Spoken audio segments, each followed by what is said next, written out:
Magandang araw sa inyong lahat. Ako si Jessa, at nais kong simulan ang kwentong ito sa pamamagitan ng isang tanong, paano kung ang pinakamahalagang aral sa buhay ay natutunan natin sa mga hindi inaasahang pagkakataon? Sa kwento kong ito, ipapakita ko kung paano ako natuto sa bawat hakbang ng buhay, at paano ko natutunan na ang bawat pagsubok ay may dala ding mga sugat. Hindi ito kwento ng karangalan. Isa itong kwento ng kahinaan, at isang lihim na hanggang ngayon, ako lang ang may alam. Nagsimula ang lahat isang gabi ng tag-ulan. Wala ang asawa kong si Ronnie noon. Nasa ibang probinsya para sa isang burol ng tiyuhin niya.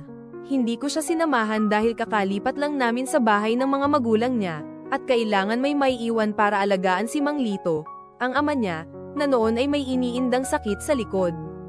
Sabi ni Ronnie, ikaw na muna bahala kay Papa, Jessa. Ako na bahala sa pamilya ko rito. Madilim ang paligid. Maingay ang bubong sa lakas ng ulan. Ako lang at si Mang Lito ang nasa bahay. Tahimik kaming naghapunan, puro kutsara at tinidor lang ang naririnig. Matapos ayusin ang kusina, naabutan ko siyang nanonood ng TV, naka-short lang at puting sando. Basa ang buhok, amoy bagong ligo. Nag-aya siyang uminom. Konting lamang lang, Jessa. Pampainit. Alam kong dapat tumanggi ako, pero hindi ko ginawa. Hindi naman ako uminom noon, pero sa gabing yun, parang gusto ko lang maramdaman. 1, 2 shot, tawa, kwento. Inabot niya ang tagiliran ko. Pamayat ka, ngumiti ako, pero iba na ang tibok ng dibdib ko. Hindi dahil sa kilig, dahil sa kaba, pero hindi ako tumayo, hindi ako umalis, hindi ko rin siya sinaway. Hanggang sa dama po ang palad niya sa hita ko. Mainit, mabigat, napatingin ako sa kanya. Tumingin din siya sa akin, matagal. Hindi kami nagsalita, at sa katahimikang yun, parang may kasunduang nabuo. Hindi niya ako hinalikan, pero hinailan niya ang kamay ko. Dinala niya ako sa kwarto nila. Doon sa kwartong minsang tinulugan ng asawa ko nung bata pa siya. Doon ako humiga, doon niya ako tinabihan, doon niya ako hinawakan. Hindi ko na ikukwento ang sumunod. Hindi dahil gusto kong itago, kundi dahil kahit ako, hindi ko alam kung paano iyon nangyari. Ang alam ko lang, hindi ko siya tinulak. Hindi ako umiyak, pero hindi rin ako ngumiti. Pagkatapos, tahimik lang kaming nahiga. At sa gitna ng lakas ng ulan, ang puso ko ang pinakamaingay. Bumangon ako kinaumagahan na parang may kakambal ng anino. Si Mang Lito, parang walang nangyari. Nagtimpla pa ng kape, nagtanong pa kung okay ang tulog ko. Ako, hindi ko alam kung nasuka ako dahil sa alak o dahil sa sarili ko. At ngayon, ilang linggo na ang lumipas. Bawat tingin ng asawa ko, naiisip ko ang kamay ng ama niya. Bawat halik niya sa pisngi ko, naiisip ko ang gabing yun. At oo, natikman ako ng biyenan ko. At hindi ako tumutol. Bago pa ako husgahan, sana pakinggan niyo muna. Dahil minsan, ang pinakamalalaking kasalanan, nangyayari hindi sa lakas ng tukso, kundi sa lalim ng pagkukulang. Sana, makinig kayo. Lumaki ako sa bahay na laging maingay pero walang nagsasalita tungkol sa nararamdaman. Bawat sigawan, tinatawanan lang. Bawat iyakan, binabalewala. Drama mo lang yan, laging sagot ni mama kapag umiiyak ako. Si papa, tahimik pero mabigat. Parang may laging galit pero walang pangalan. Doon ako natutong ngumiti kahit masakit. Tumawa kahit gusto ko nang sumigaw. Kaya nung dumating si Ray sa buhay ko, akala ko sapat na yung presensya niya. Hindi siya madaldal, pero mabait. May ambisyon. Maagang naging foreman sa construction. Minsan sweet, pero mas madalas abala. Lagi siyang pagod, laging may bitbit na problema, pero bihira kaming mag-usap ng totoo. Walang tanungan ng, kumusta ka ba talaga? Walang, masaya ka pa ba? Hindi ako naghanap ng bago. Hindi ko naman ginasto. Pero darating pala talaga yung panahon na kahit di mo hanapin, may lalapit sa'yo na, makikinig. Si Terso, ama ni Ray, hindi ko agad napansin. Tahimik din, pero may kakaibang paraan ng pagtitig. Hindi bastos, hindi pa noon. Pero mapanuri, parang nauunawaan niya yung mga hindi ko sinasabi. Lagi siyang tanong ng tanong, kung napagod ba ako sa labada, kung nakakakain ba ako sa tamang oras. Maliit na bagay, oo. Pero sa akin, malaki. Kasi si Ray, wala. Kahit kailan, walang tanong kung okay pa ba ako. Nagumpisa lang sa mga kwentuhan habang naghihiwa ako ng gulay. Hanggang sa minsan, wala na kaming sinasabi. Pero nandoon pa rin kami, magkasabay. Yung tipo ng katahimikang hindi awkward. Yung para bang naiintindihan mo ako kahit walang salita. At sa pagitan ng katahimikang yun, may sumisiksik na init. Di ko alam kung kailan nagsimula. Minsan, sinasadyang mag-abot ng kamay sa mesa. O kaya'y dadaan siya sa likod ko na masyadong malapit, mararamdaman ko yung hininga niya sa batok. Naalimpungatan ako tuwing napapanaginipan ko yung haplos niya sa braso ko, kahit isang segundo lang sa totoong buhay. Wala akong sinabing mali siya. Pero wala rin akong ginawang tama. Hindi ako umamin kahit kanino. Pero sa sarili ko, alam kong hindi na ito basta concerned father-in-law. Hindi na ito usapang bahay. Hindi na ito simpleng lamang ng matanda. May tensyon na hindi na kayang takpan ng katahimikan. At ako yung tipong sanay magtago. Pero sa loob ko, may kumakales. At sa araw-araw na pagtitig niya sa akin habang si Ray ay palaging wala, pakiramdam ko. May darating na pagsabog, at ako mismo ang may hawak ng mitsa. Simula nung gabing yun, hindi na ako mapakali. Kahit tahimik ang bahay, maingay ang loob ko. Parang bawat galaw ko, may kasamang multo. Hindi ko masabi, hindi ko maamin. Pero ramdam ko, nagbago na ko. Si Ray, parang walang napapansin. Dumating siya kinabukasan, may bitbit pang pasalubong. Hinalikan ako sa pisngi, sabay sabing, "Na-miss kita." Napangiti ako, pero pilit. Hindi niya napansin. O baka, piniling huwag pansinin. Gabi-gabi, kasama ko siya sa kama pero pakiramdam ko, magkaibang mundo na kami. Tumatalikod ako kapag yumayakap siya. Hindi ako umiimik kapag kinakausap niya ako tungkol sa trabaho. At kapag tinatanong niya kung okay lang ako, isang, "Oo, pagod lang," ang sagot ko. Pero sa totoo lang, hinihintay ko siyang magsalita pa. Hinihintay kong sabihin niyang may napapansin siya. Na nararamdaman niyang may mali. Na may tanong siyang gusto niyang banggin. Pero wala, "Pagod ka lang siguro," sabi niya minsan habang kinukusot ang balikat ko. At doon ko naramdaman yung mas masakit pa sa selos, ang hindi mapansin. Hindi niya ako hinanap nung gabi na hindi ko siya sinamahan sa kama. Hindi siya nagtaka ng 2 beses kung tanggihan ang halik niya. Hindi siya nagtanong nang hindi ako lumapit sa hapagkainan. Parang kahit anong senyales, hindi niya kayang pansinin. At siguro, sanay na rin siya sa katahimikan. Sanay na ring hindi pinakikinggan ang damdamin, dahil ganon din siya pinalaki. Ako itong naglalakad sa loob ng bahay naming punong-puno ng alaala. Pero ang tanging naririnig ko lang ay ang tibok ng konsensya ko. Tinitigan ko siya minsan habang natutulog.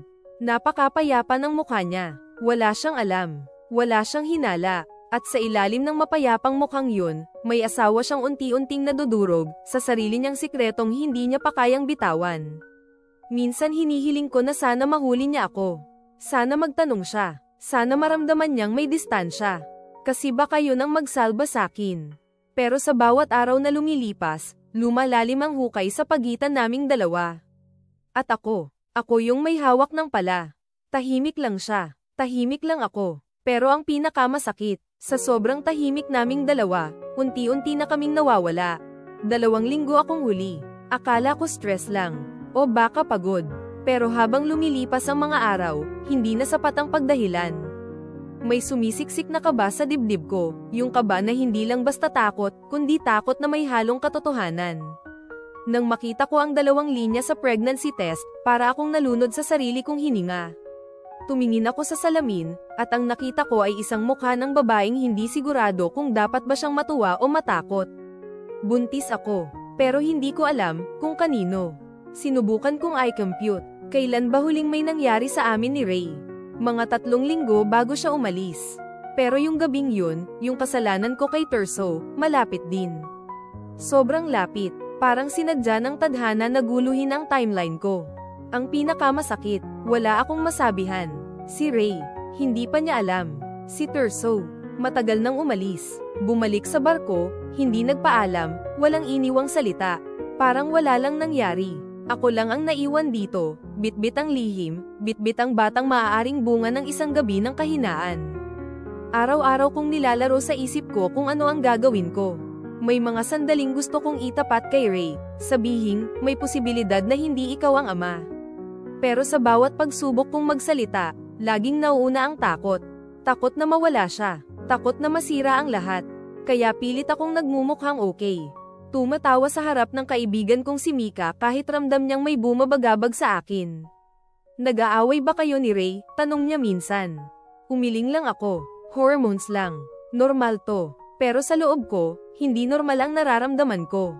Bawat pagduduwal sa umaga, paalala na may buhay sa loob ko, at hindi ko alam kung anong kwento ang dapat kong ailahad tungkol sa pinagmulan nito.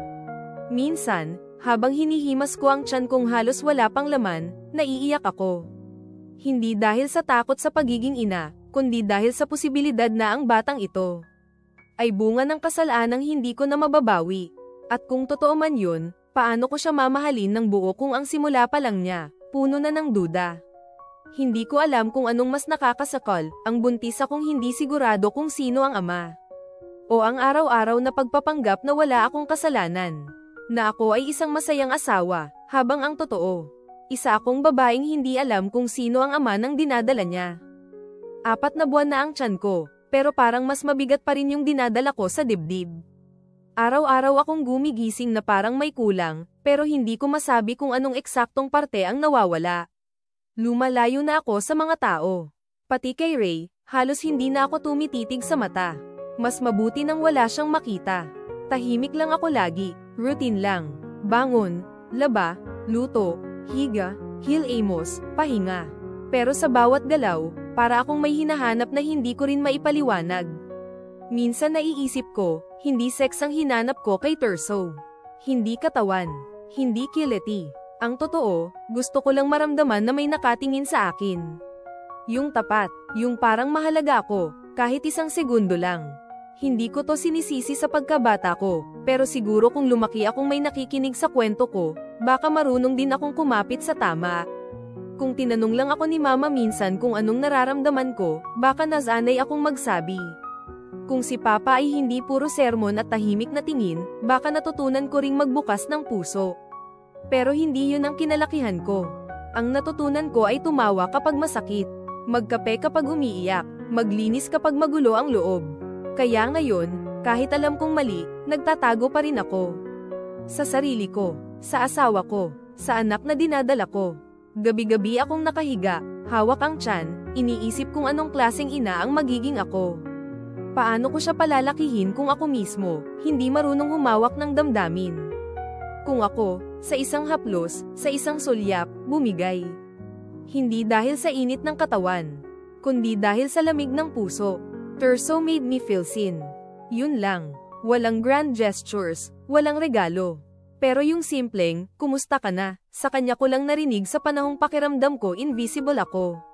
Mali, oo, pero totoo. At sa totoo lang, ang pinaka nakakatakot sa lahat, baka yun lang talaga ang hinahanap ko buong buhay ko. Hindi ako proud. Hindi rin ako handang magpatawad sa sarili.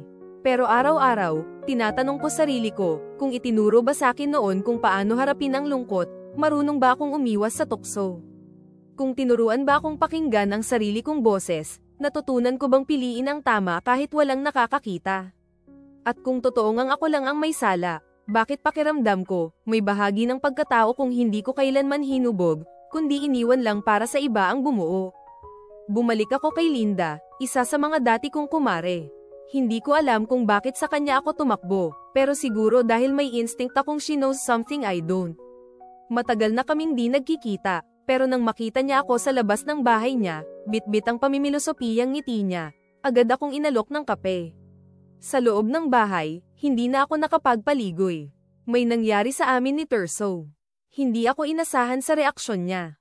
Wala siyang gulat, wala ring sermon. Ang sabi lang niya, ikaw rin pala. Parang may hamampes sa dibdib ko. Napatawa siya, yung tawang may kirot. Noong bagong hiwalay ako kay Mario, siya yung unang nagpakita ng lamang. Yung tipong akala mo concerned lang, pero may ibang tono. Tumango lang ako, hindi makapaniwala. Hindi pala ako special. Hindi pala ako pinili. Isa lang ako sa mga nadulas. Ang sakit. Masakit dahil mali na nga ang ginawa ko, pero mas masakit dahil pinaniwala niya akong ako lang. Ilang taon siyang naging ama ni Ray. Ilang taon din siyang marunong mag-timing, magpakita ng alaga, ng lamang na may kapalit. Pag-uwi ko, Wala na akong ibang dala kundi yung bigat ng katotohanang hindi lang pala ako nagkamali, nagpakatanga rin ako. Kaya nung gabing yun, hindi na ako naghintay ng tamang pagkakataon. Umupo ako sa tabi ni Ray habang nanonood siya ng balita. Hawak ko ang tiyan ko, malamig ang palad. Buntis ako. Tumigil siya. Tumingin sa akin. Tuyo ang mukha niya. Wala akong mabasa. Ray, bulong ko. Hindi siya nagsalita. Tumayo lang siya. Nagsuot ng tsinelas. Kinuha ang susi ng motor. Lumabas. Walang isang salita. Walang kahit sulyap. Iniwan niya akong nakaupo, naninigas. Sa labas, narinig ko ang tunog ng makina. Ang pagtapak sa accelerator. Ang paglayo niya. At sa loob ng bahay, tanging tunog lang ay ang tiktik ng wall clock at ang pagtibok ng puso ko, mahina, takot, at nag-iisa. Hinaplos ko ang tiyan ko habang pilit kong nilulunok ang luhang kanina pa nagpipigil. Ito na ba yun? Ito na ba ang simula ng pagiging mag-isang ina? Ito na ba ang kapalit ng ilang minutong lamang? Ng isang gabi ng kahinaan? Hindi ko alam kung babalik pa si Ray. Pero ngayon, ito na lang ang sigurado, ang multo ng ginawa ko, ako rin ang kailangang harapin. Isang linggo siyang nawala, isang linggong hindi ako halos kumain. Bawat tunog ng trunk ang bumubukas, iniisip kong siya na. Pero hindi siya dumarating. Ang mundo ko umiikot sa pagtatanong, nasaan siya? Kanino siya nagsasabi ng sakit niya? At higit sa lahat, babalik pa ba siya? Pagdating niya, hindi ko inasahang kalmado siya. Walang galit sa mukha, wala ring lamig. Para siyang empty. Umupo siya sa sopa, harap sa akin. Tahimik. Ako ang unang nagsalita. Hindi ko alam kung paano sasabihin, pero kailangan mong marinig. Ray, hindi ako sigurado kung sayo ang bata. Halos hindi ko madugtungan ang hininga ko. Tinitigan niya lang ako. Ilang segundo, pero pakiramdam ko, buong pagkatao ko ang hinusgahan ng mga mata niya. Tumango lang siya, tumingin sa sahig, tapos sa kisame. At ang sabi niya, hindi ikaw ang inasawa ko noon. Hindi ikaw tong babae ngayon. Para akong tinapalan sa dibdib ng salitang hindi sumisigaw pero mas malakas pa sa kahit anong mura.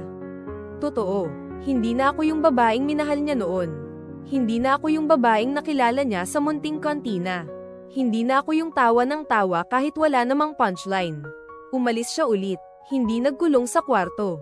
Hindi nagpasabog ng gamit. Wala. Basta lang, umalis. At sa unang pagkakataon, hindi ko napigilan ang luha. Hindi ko kinagat ang labi ko. Hindi ako nagtago sa banyo para umiyak. Hindi ako ngumiti para itago ang punit sa dibdib ko. Umiyak ako. Sa gitna ng sala, sa upo ang minsang puno ng halakhak. Sa bahay na ngayon, para na lang impyerno ng mga piniling hindi pag-usapan. Hindi ako umiyak para sa kanya lang. Umiyak ako para sa sarili ko. Para sa batang nasa loob ko. Para sa sarili kong hindi marunong magmahal ng tama dahil walang nagturo sa akin kung paano. Umiyak ako kasi wala nang kasinungalingang matatakbuhan. Ito na yata ang pinakamatinding puwersang dumaan sa akin, hindi ang galit niya, kundi ang katahimikang dala ng pagkakabigo niya sa akin. At sa loob ng katahimikang yun, narinig ko ang sarili kong boses na matagal nang nanahimik. Boses ng isang babaeng wasak, pero sa wakas. 6 na buwan matapos siyang umalis, isinilang ko ang anak ko. Lalaki, tahimik, tulad ng ama, at sa unang tingin pa lang, alam ko na, si Ray ang ama. Hindi ko alam kung dapat ba akong matuwa o mas masaktan. Kasi kahit malinaw na siya ang ama, wala siya. Hindi siya dumating. Hindi siya nagtanong. Wala. Ako lang. Ako lang sa delivery room. Ako lang sa unang iyak. Ako lang ang sumalubong sa munting buhay na di kasalanan ng pagkabuo. Pero bunga ng lahat ng pagkukulang ko, sa sarili ko, sa asawa ko, sa buhay ko. Sa unang buwan, para akong robot. Gising, karga, pad-id, palet. Uulit, gabi-gabi akong nakatitig sa anak ko, iniisip kung magiging buo pa ba ang mundong ipapalaki ko sa kanya. Kung sapat ba akong ina kahit ako ang dahilan ng pagkawasak ng isang pamilya. Pero sa bawat araw, habang unti-unti akong natututo maging ina, may kakaibang katahimikang pumalit sa dati kong gulo. Hindi yung tahimik na nakakabingi, kundi yung payapang tinatanggap kung anong meron, kahit hindi perpekto. Nag-decide akong humingi ng tulong. Hindi para lang sa guilt ko, pero para sa buong ako. Nag-umpisa akong dumalo sa counseling. Hindi para linisin ang sarili, kundi para ayusin ang pagkakagulo ng pagkatao kong matagal nang pinalampas. At ngayon, Habang sinusulat ko ang bahaging to ng kwento ko, hawak ko ang kamay ng anak kong mahimbing ang tulog. Walang alam sa sakit ng mundong ginagalawan ko. Walang alam sa kasalanan ng ina niya. At sana, hindi na kailangang malaman. Hindi ako nagsusulat para humingi ng awa. Hindi rin para magmakaawa kay Ray kung nababasa man niya to. Isinusulat ko to kasi sa kauna-unahang pagkakataon, gusto kong maging tapat. Hindi lang sa iba, kundi sa sarili ko. May mga gabi pa rin na pinipilit kong balikan kung kailan ako nagsimulang mawala. May mga araw pa rin na tinatanong ko ang sarili ko kung deserve ko pa ng pagmamahal. Pero sa bawat gising sa umaga, may boses sa loob ko na mahina, pero buo, kaya mo pa. Hindi pa tapos. At ngayon, may mga tanong akong iniwan sa hangin. Hindi dahil gusto kong sagutin ninyo, kundi dahil gusto kong itanong muna sa sarili ko, may pag-asa pa bang matutong magmahal ng tama ang isang gaya ko? Kung lumaki kang hindi marunong magpatawad, lalo na sa sarili, sinong dapat unang turuan? At kailan ko masasabing sapat na ang pagbabayad ng kasalanan ko? Ang alam ko lang, ito na ang bagong umaga. Hindi perpekto, pero akin. At sa umagang to, natututo akong huminga. Hindi bilang asawa, hindi bilang makasalanan, kundi bilang ako, at bilang ina.